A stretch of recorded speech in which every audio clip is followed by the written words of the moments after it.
दोस्तों, आपका स्वागत है हमारे YouTube चैनल तहसीनी अपडेट में। मैं शाहिद खान तहसीनी आपका स्वागत करता हूं। और आज की खबर यह है कि आज दिल्ली के गाजीपुर में देश भर के किसान इकट्ठे हुए हैं और इकट्ठे होकर प्रधानमंत्री का पुतला फूंककर काला दिवस मना रहे हैं। आज तमाम किसान 6 महीने हो गए दिल्ली में जमे पड़े हैं अपने अधिकारों के लिए, अपने स्वतंत्रता अधिकारों के लिए, लेकिन देश के प्रधानमंत्री नरेंद्र मोदी की कान पे जूं तक नहीं रेंग रही। सरकार ने लॉकडाउन के दौरान 5 जून 2020 को ऑर्डिनेंस के रूप में ये 3 कानून बनाए थे। सरकार के इन 3 काले कानूनों के विरोध में तभी से किसान सड़कों पर प्रदर्शन कर रहे हैं। किसान सड़कों पर आ चुका है, लेकिन गवर्नमेंट के कान पे जूं नहीं रेंग रही। मोदी सरकार के किसानों का शोषण करने वाले इन 3 कानूनों का विरोध शुरू से हो रहा है, लेकिन प्रधानमंत्री को इस बात की कोई चिंता नहीं है। देश का अन्नदाता सड़कों पर पड़ा हुआ है, खेतों से निकलकर सड़कों पर आ गया है, मगर प्रधानमंत्री को इन बातों से कोई मतलब नहीं है, कोई सरोकार नहीं है। इस काले कानून का विरोध सिर्फ किसान ही नहीं कर रहे, इस काले कानून का विरोध कांग्रेस सहित 6 विपक्षी पार्टियां कर रही हैं। लेकिन लोकतंत्र होने के बावजूद देश के किसानों का कोई सुनने वाला नहीं है। किसान अपनी आवाज के लिए, अपने हक के लिए सड़कों पे बैठा हुआ है।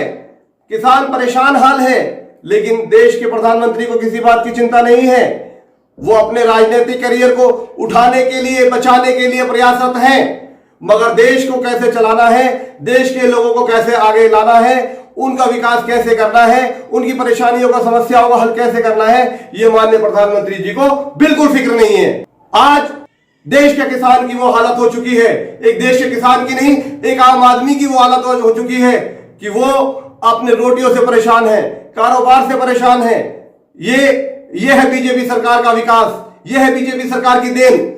मोदी सरकार क्या कृषि सुधार है? किसान खेत से निकल के रोड पे आ गया, ये कृषि सुधार है? किसान अपनी फसल को अपनी मर्जी से नहीं बेच सकता, ये फसल का सुधार है? किसान अपनी फसल को अडानी को बेचे? इन काले कानूनों से देश के किसान को तो कोई फायदा नहीं होगा।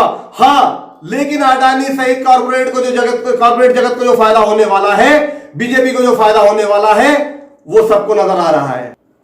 आपको बताता चलूं, 26 जनवरी को जो किसानों ने ट्रैक्टर रैली की और ट्रैक्टरों को लेकर के दिल्ली में आए अपना विरोध प्रदर्शन करने के लिए, जिसमें उन्होंने अपने कई किसान भाइयों की अपनी जान की कुर्बानी तक दे दी, लेकिन उसके बावजूद ये सरकार कोई काम नहीं कर रही उनके हित में। ये राजा ऐसा राजा है जिसने प्रजा को दबा दिया है। प्रजा ऐसी हो गई है कि जमीन के अंदर चली जा रही है, धंसती जा रही है, मगर इन्हें कोई फर्क नहीं पड़ रहा है।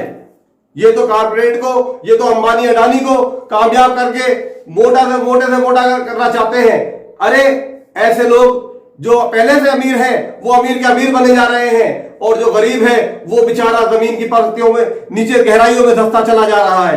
किसानों के शोषण करने वाले इन 3 कानूनों को अब तक का बेहतर और सर्वश्रेष्ठ सुधार कृषि सुधार बता रही है।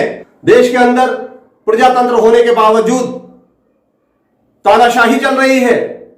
वो कानून पास किए जा रहे हैं जिसमें देश का हित नहीं है, जिसमें देश के गरीब वर्ग का हित नहीं है।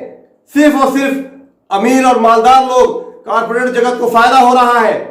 अंबानी अडानी जैसे लोगों को फायदे के लिए कानून बनाए जा रहे हैं। मैं कहना चाहूंगा, मोदी जी, इस तरह के काम आपको शोभा नहीं देते। ये किसी राजा का कर्तव्य नहीं है। जो आप काम कर रहे हैं, ये राजा का कर्तव्य नहीं है। ये तो एक तानाशाहों वाली बात चल रही है। इस तरह का कार्य करके आप याद तो किए जाएंगे, लेकिन एक अच्छे शासक की तरह नहीं, एक अच्छे नेता की तरह नहीं। देश के किसान की आपने वो बदहाली कर दी है, वो परेशानियां कर दी है उनके सामने कि वो अपना घर बार छोड़ के, अपनी जानों को हाथों पर लेकर के आपके दिल्ली में प्रदर्शन कर रहे हैं कि शायद आप अब भी अपनी गलती को स्वीकार करके इन काले कानूनों को वापस ले लें। 6 महीने गुजर चुके हैं किसानों का रोड पे पड़े हुए, लेकिन आप सुन ही नहीं रहे हैं। आपसे गुजारिश है, आपसे विनती है कि प्रधानमंत्री जी, उन लोगों का ख्याल मत कीजिए जो साधन संपन्न हैं, जो कारोबारी हैं, जो देश के किसान को अपनी मुट्ठी में कर लेना चाहते हैं। जो अपनी मनमर्जी के रेट आने वाले वक्त में उन लोगों को देंगे? इस बात की क्या गारंटी है कि किसान आने वाले वक्त में इन कानूनों के साथ में रहकर खुशहाल रहेगा? कभी नहीं रह सकता। मोदी जी, ये तो तय है कि आपको किसानों की ये बात माननी पड़ेगी, क्योंकि देश का अन्नदाता कमजोर नहीं है। जो धरती का सीना चीर कर आपको रोटी ला के दे रहा है, जो आपको अन्न पैदा करके दे रहा है, वो इतना कमजोर नहीं कि आपके इन 3 कानूनों के आगे झुकेगा।